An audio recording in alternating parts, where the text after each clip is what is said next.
Hello everyone, I'm Ferdi Salvador. Join us in unlocking the tricks of the trade here on Trade Talks. Let's get down to business.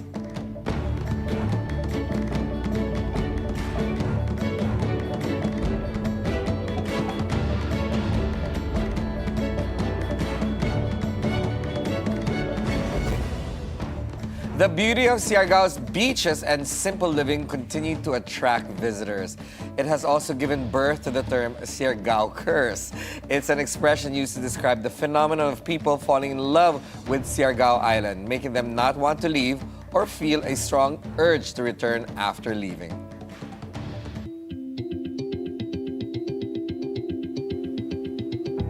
More visitors can only mean one thing. It's good for business. Today we'll be speaking with Marco Viray. He is the president of Paradise Bed and Brew Corporation. We also have with us Ian Sermonia, owner of Harana. He's also the former president of the Siargao Tourism Operators Association. Good morning, gentlemen. Morning, Thank Ferdi. you so much for being here. I love the fact that I just said when I saw you guys enter, you can remove the islander from the island, but you can never remove the island from the islander. So thank you so much again for being here. I mean, Siargao has been on the radars for years, but more now than ever because, you know, of obvious reasons. There's a thing called Siargao Curse, but we're not going to deal with that specifically because there are more serious topics to discuss regarding Siargao. Ian, you were one of the pioneers that set up in Siargao with Harana. Why did you decide to go to Siargao? So, I guess I am evidence of that Siargao Curse. My first time ever there was 2002. There was really nothing there. I went there on a surf camp run by Derek, who in the island has a place called Hope for the Island in the north part now. But he was in GL then, 2002. There was really nothing there. Nothing in GL. Not much. Now it's EDSA. Yeah, it was pretty much, just a couple of Australian surfers, a few things like that. But there was charm there. It took us 36 hours at that time to get there from Manila. Yeah. Wow, that's quite a trek. But you, Marco, I would call you the second gen. Yep. Right after Ian setting up Harana, and you set up Paradise Brew. Yeah. So my first time in Siargao was actually 2016. So that's, I don't know, a good 13 years after Ian's first time. Yes. I came there because a friend of mine also had a property there. So, you know, I went around, and the first time I was there, I was in awe because it felt like I was in a different country. You know, there were more tourists than locals. So it felt like I was kind of like in Bali or somewhere in Thailand. What they call Siargao the Bali of the Philippines. Exactly. Yeah. And at that time, compared to now, it was also still very different. It wasn't as developed. But I came in kind of like on the second wave of, you know, people who wanted to do business there. Yes. And Paradise Bed and Brew basically owns Siargao Bed and Brew and Kati Beachfront Boutique Hotel. So we have two properties we manage there. Yes, because from basement bargain prices per square meter, it shot up to astronomical amounts, especially in the General Luna area where you both operate and the surrounding I would say barangays, no? But what does Siargao mean to both of you as a community?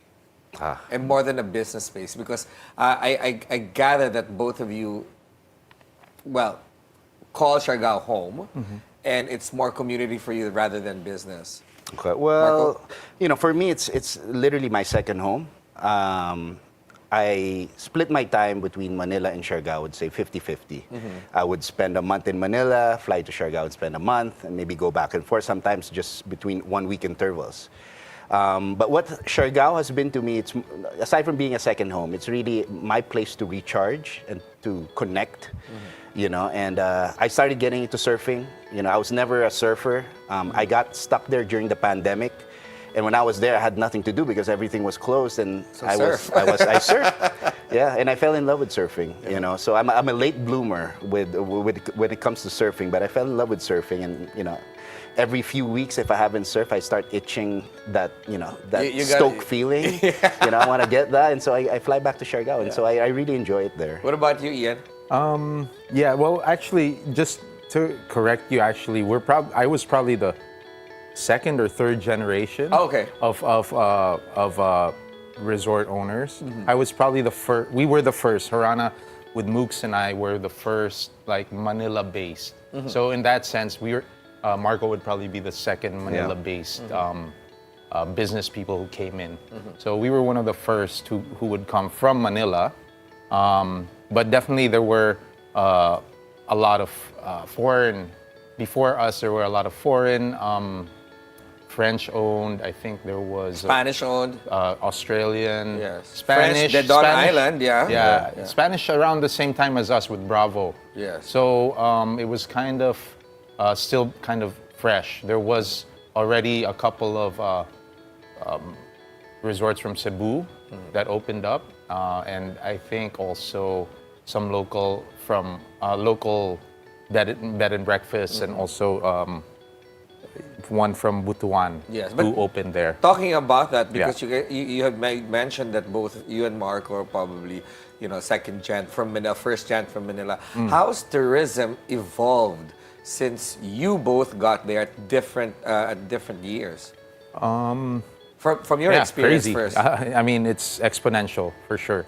I think pretty much the big milestones that changed tourism there was number one, the flights started, and like I said, my first time was 2002. My next 36 hours. yeah, but my next time was 2010. 8 years later, there was a flight from Cebu to Siargao. Yeah, so you have to that connect opened up. to Cebu from Manila. Yeah. So, and that's when I decided to return. Yeah. And that was a big thing where the travel time became so much easier. Even if you connected via Cebu, it was so much easier. So that was a big thing. And then I think connectivity. When cell phones started, the internet was accessible. That was a big milestone. And then the direct flights from Manila happened. That really... With several airlines now, Yeah, because yeah. of the demand, right? Yeah. Because you can get a seat from Manila to Cebu, Cebu to Siargao at that time. What about in your experience, Marco? How's the tourism landscape evolved? For me, I've seen it maybe in the past 7-8 years exponentially grown as well, but probably not as much as what Ian has seen. When I started going there were already direct flights. If I'm not mistaken, there were 3 airlines at that time, and mostly all coming from Manila. Just recently that it's been all flying out of Clark now. But yeah, the tourism has grown. Ever since I started doing business, I feel like year on year, I mean, excluding the pandemic and also that, the big storm that hit a few years back, business has grown for us. And, we do see a lot more diversity also. Let's talk about that. You both mentioned flights and connectivity, right? Previously, obviously flights have been several flights a day would be servicing Siargao. Then there was a deficit of rooms, right? Now that there are more direct flights or more connecting flights to Siargao, now the deficit are seats. So there's a disparity in balance, right, with demand. And obviously, it's not the first time people are going to hear this, but then a lot of people have been complaining or concerned, rather, about the prices of flights to Siargao. This is counter-development when it comes to, attracting more tourists, right? How has that affected both your businesses? And you were you were head of the Tourism Association Tourism Operators Association in Siargao. Yeah, well, it's definitely has affected us negatively for sure. I think the biggest issue besides the prices is that they moved all the flights to Clark from direct flights. So I think there are only like 2 or 3 direct flights from Manila nowadays. You have to pay top dollar to get that. Yeah, I think it's like $400 per way. Yes. It's insane. It's like, you're flying almost all the way to Korea or Japan, no problem. Even Yeah. further out, actually. Yeah, maybe even Hawaii. I mean, $800 it can get Yeah. you to to other places 9 hours away from Manila by air. What about you, Marco? Well, Thoughts? for me, like I said, I felt like business was actually doing very well year on year. Yes. It's just recently when the flights have shifted from Manila to Clark, and also the prices for the direct flights from Manila going straight to Siargao. That's when I actually started I started feeling as a business owner that the businesses have been really affected. Tourism is down. In the past 2 months, our business has been really slow. Okay. If you talked to me in April, I would have told you like their business has been the best it's ever been. But all of a sudden, the past 2 months, business has been slow. Tourism is slow. Our bookings are slow, and I feel like it's because of the flights, the flight availability and the accessibility, and also because of the prices. It's just too expensive. Yeah. What about, talking about, because you are both into the sustainable, love your island, protect it type of philosophy. Do you think the slowdown on tourism has actually helped the island recuperate in a way wherein, there's a select type of tourists that head to Siargao? Ian? Yeah, for sure. I think it has allowed the island, like I said, the growth was so exponential that the back end of the island couldn't sustain with the growth. With this kind of slowdown, even with the storm and even with the pandemic, I think it slowed it down enough that maybe it can allow the back end, the infrastructure to catch up with the growth, the potential growth that it's still gonna push with. So there is an upside to that, but still, it's not still not that good for a lot lot of people Yeah, because of course. they're investing. New people coming in, opening up businesses, of course, they're trying to ride on the influx of tourism, right? However, for those old timers, sorry to say, at least you guys can recoup because there's a sense of belonging to the island. What about you, Marco? Since you started the business, what makes Siargao truly unique, and why did you come up with a concept like Paradise Bed and Brew? Is that something that you wanted to replicate from your travels? Yeah, I feel like Siargao, a lot of people ask us, why Siargao? Or, But yeah. Marco, I want a cliffhanger right there. We're gonna take a quick break just for you. We're gonna be right back here on Trade Talks The High Life.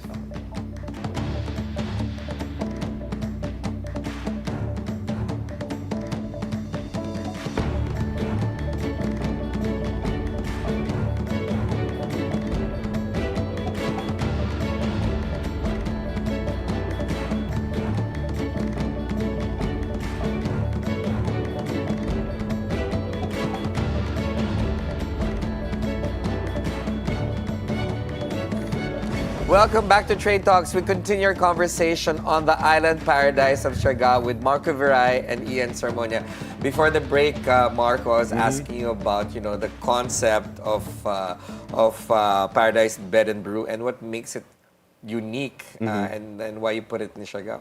Well, Paradise Bed and Brew, which owns Siargao Bed and Brewery, basically the idea there was, to be completely honest, my partners there are my AIM classmates. So we all went to grad school, and one day one of my classmates... Was this a thesis project that came to fruition? Kinda, in a way.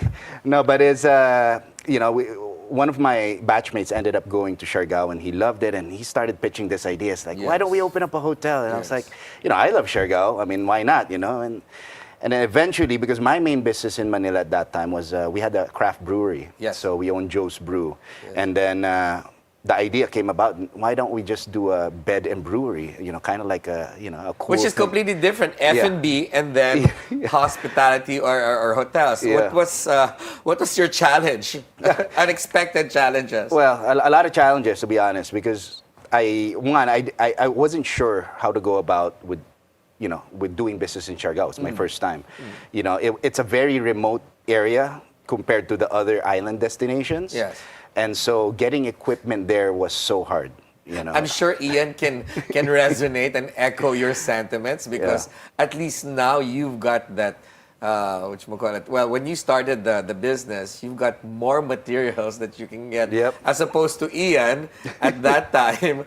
Yeah. I mean, it must have been a nightmare. Yeah. Well, it's, I guess, the price of doing business in paradise. That's the paradise tax. Paradise tax. I like that. Paradise tax. I think we can hashtag it. But yeah, I mean, it is, the challenge was a lot. It's a lot easier now, but still same challenges. New challenges will arise, and just have to go through them to be able to. Yeah, because Harana, just like Paradise, you have become a cultural icon in Siargao. I mean, the first time I went to Harana, I didn't even know you owned it. And then I saw you hanging out in flip-flops and shorts. I was like, you're on holiday? He's like, no, I run the place. I was like, nice. Yeah. How does it feel to have an icon as a business? Maybe our Saturday nights are iconic. Maybe not the resort. No, it's all right. It feels good. You know, when we decided that we were going to do business in Siargao, the number one concern was, how are we going to invest here and market the place but not destroy it completely? And that's still an ongoing challenge. Is that the same thing you experienced, Marco? Yeah. No, sustainability is basically our business there. You know, our number one selling point is really nature. You know, the whole island, and how do we preserve it, and how do we keep, as they say, you know, in some places, how do we keep gentrification at bay? Yes, which is a major concern because I mean, there's a lot of an influx of tourists, foreign tourists going to Siargao, which is the allure of the domestic market as well. I mean, there's a lot of Spanish, French, Israeli, and stuff like that, and they've established businesses there and have decided to take up residence. How are they in the menagerie of business owners? Because both of you obviously are well ingrained in the economic environment of Siargao. Marco? Well, the ones that I know of, to be completely honest, have been doing business there way before I did. And so they've been adapting to the island pretty much, you know, real well. And they're one of the foundations of how Siargao is now. I kind of feel like the Siargao was actually discovered by the foreign tourists. And then eventually people from Manila and the big cities in the Philippines ended up going there because they've heard about it, because these foreign tourists had the eye, they discovered it, they found a nice beach, they found a nice break, which was Cloud9, and then it became a surf spot. So they're adapting well. I think we're adapting with how they structured or founded the Yes, the are you whole guys system. both growing together, both Filipino locals and foreign investors there? I think it's the allure of the island, like Marco said. No, definitely when I got there, it was Australian surfers, French surfers, and that's what sold Siargao. It's a surf lifestyle. It's only now that now the food is coming in, food scene, and parties. Of course, nightlife is there.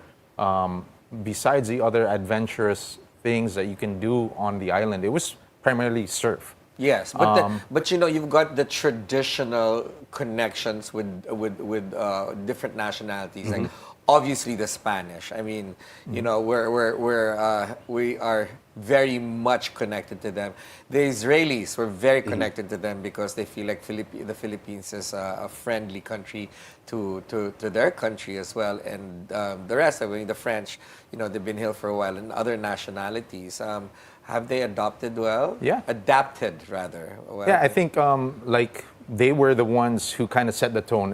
Like I said, we were already like third generation or whatever. Yes. But the first guys who came in, they learned the language of the locals, Siargao, and they were speaking to them. They integrated by families. I love it because you guys don't speak that, do you? No, I understand, but I don't really speak it. But yeah, they set the kind of the blueprint for most of the businesses that would come in, that you have to kind of integrate yourself and make sure that you take care of the locals so Yes. that, I mean, it is their home. Which makes it special. I mean, you've got the multicultural environment there. But going back to your businesses like Paradise, do you plan to expand that and other islands in the Philippines, and also Harana? Yeah, I mean, if the possibility is there, yes, definitely. But right now, it's just got to focus on Siargao for now. Yes. But yes, long term, for sure. Marco?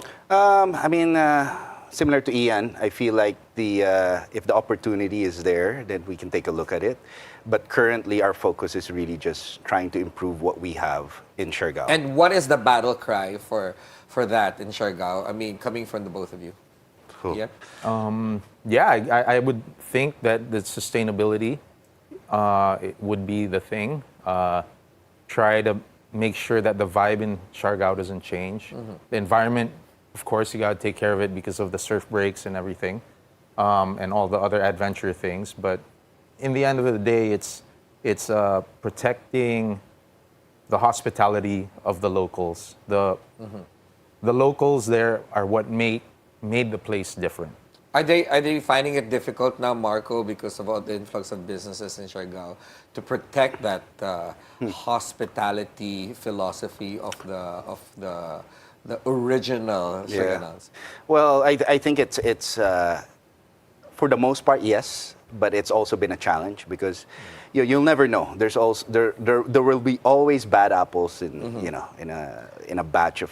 Are there a lot of bad apples? Here and there, yes. But I think in anywhere you put in any popular tourist destinations, there are certain people who can come and not respect the locals, the traditions, and all that, and it happens. Yes. But doesn't necessarily reflect, how the tourism in Siargao is. Okay, I'm going to do a fast question situation right now. What's one thing that you want to help Siargao with the word change? Oh, okay. Well, I want to help the community. Okay, You in know. what sense? Empowering them, being able to support the community by giving them opportunities, either through education, which I feel like if there's a big need for a better education system there and a healthcare system. Ian? Yeah, I would say the same. In terms of the environment, I think they know that they have to protect that. I think they've been doing a good job with it. Steps are being made to do that. It's really taking care of their culture to make sure that they don't feel like they're getting pushed out of their own home, which is what the definition of gentrification is. Yes. And the only way to do that is through empowering them, supporting them in whatever things that they need to do, and educating, exactly what Marco said. So, I mean, we have to understand that we are doing business in someone else's home. And trying to integrate yourself in the community is Absolutely.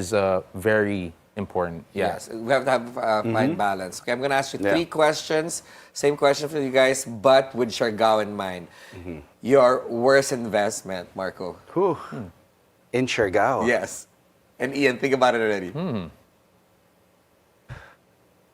Well, worst investment I would say is, which I'm trying to correct, was my health back in the day. Ian?